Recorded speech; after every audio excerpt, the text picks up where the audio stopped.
love. It seems to fit pretty much anywhere, doesn't it? I mean, I love my friends, and I love my car, and I love my dog, and I love these potato chips. Oh man. I mean, I think it's safe to say that we use the word love a little too loosely. I mean, we use the word for everything. It's practically the only word that we have, isn't it? I love you.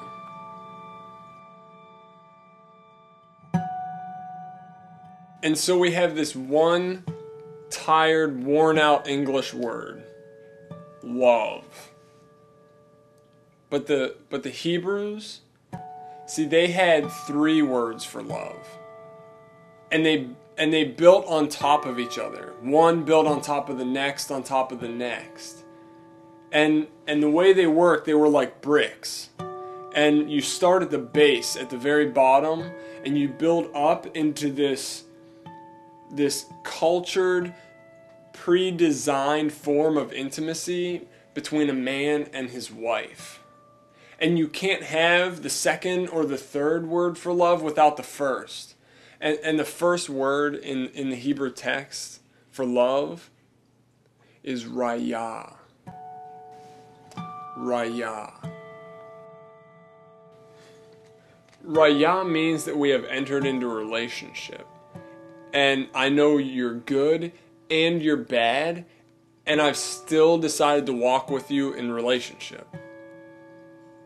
You see, raya is the foundational element of love. Without raya, there can be no love, because it's a depth of knowledge that I know you, not just your pretty parts, but your ugly parts.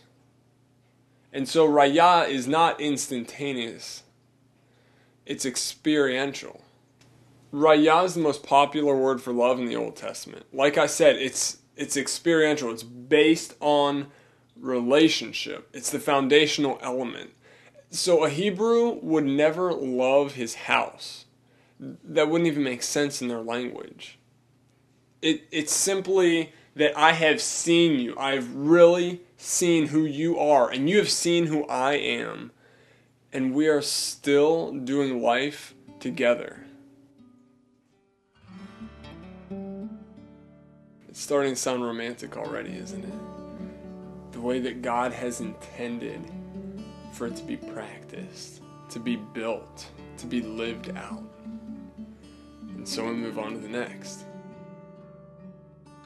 And so raya is the first building block. And on top of that, once there is raya, on top of that comes ahava.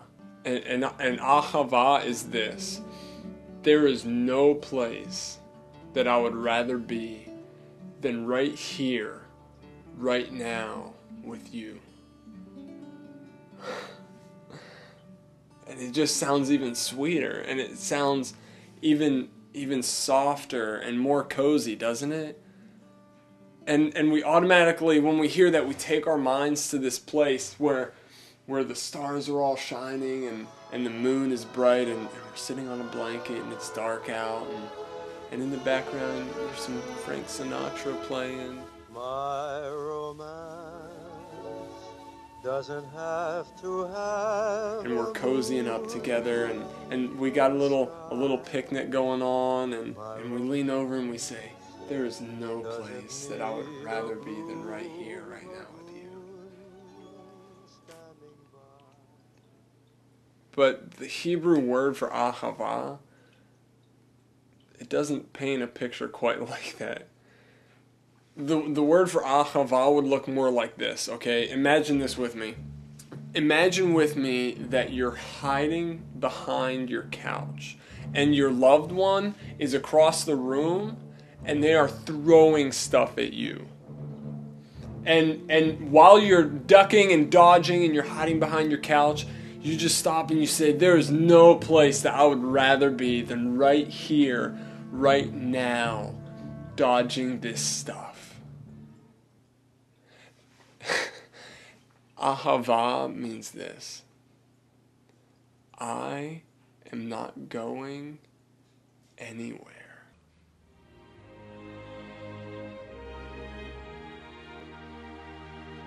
In scripture it's found, put me like a seal over your heart, like a seal on your arm, for ahava is as strong as death. Many waters cannot quench ahava, nor will rivers overflow it. If my house catches on fire, I am not leaving here without you. If a torrent of water comes raging through at 100 miles an hour, I will never let you go.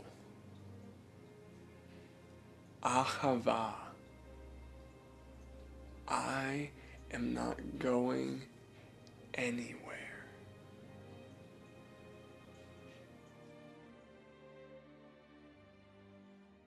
And so ahava is this building piece. This is the person that I want to live with, that I want to wake up to, that I want to struggle with, that I want to fight through the painful realities of reality beside. Raya breathes life into ahava. And ahava, when it's there, now keep in mind, there is no ahava without raya. If the word ahava in the Hebrew is used, then raya is assumed. And so raya breathes life into ahava. And ahava gives way to dode. Okay, this next part is key, so I'm just going to read this. Follow with me. Here's what happens. If the raya piece is there, and I know you, and you know me, and there's this safety net of ahava that says, I am going nowhere, then what's happened is raya has given way into ahava, and I've gotten to know you, I've gotten to know your soul. Then the possibility for dode is there. And dode means this: to caress, to fondle, to rock, to mingle. And the literal translation of dode is a mingling of souls.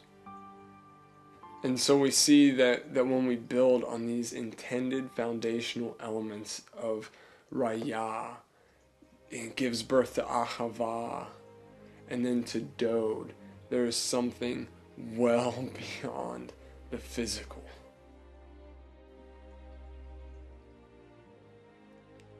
The design is this: companionship leads to commitment stronger than death, that leads to the possibility for the mingling of souls.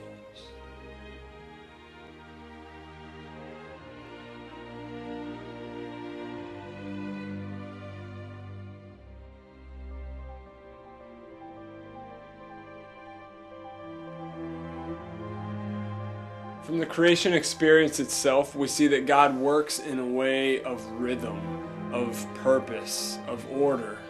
And this rhythm, this common thread, can be seen in everything that God sets in motion. God presents his daughter to Adam, her soul's partner. And Adam eagerly awakens from his sleep to go and to find this one that was created with the sole purpose of uniting with him in life. And when he finds her, he does what he was created to do. He changes her name, marking her as his own. This is now bone of my bone, he says, and flesh of my flesh. She shall be called woman. And he leads her into becoming one flesh, one life, one interwoven soul.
Marriage is a divine institution.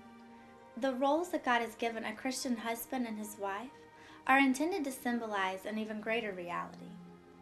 While marriage is temporal, the reality it symbolizes is eternal. It's a representation of the way Christ and his church are one. God chose the most intimate of relationships that we could understand and said, "This is merely a reflection of my love and my desire for you."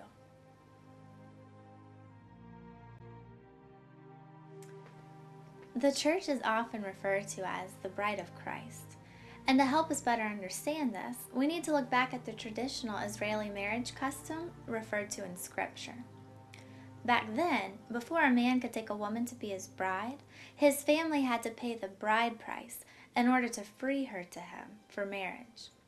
This custom is a parallel. God paid the ultimate bride price in order to free us for him. He did this so he could make a way for us to enter into a relationship with him. He sacrificed his own son so he could be with us. God is the ultimate storyteller, and a story even so romantic as marriage is used as a backdrop for a deeper, intimate relationship. In marriage, we see God's heart for us.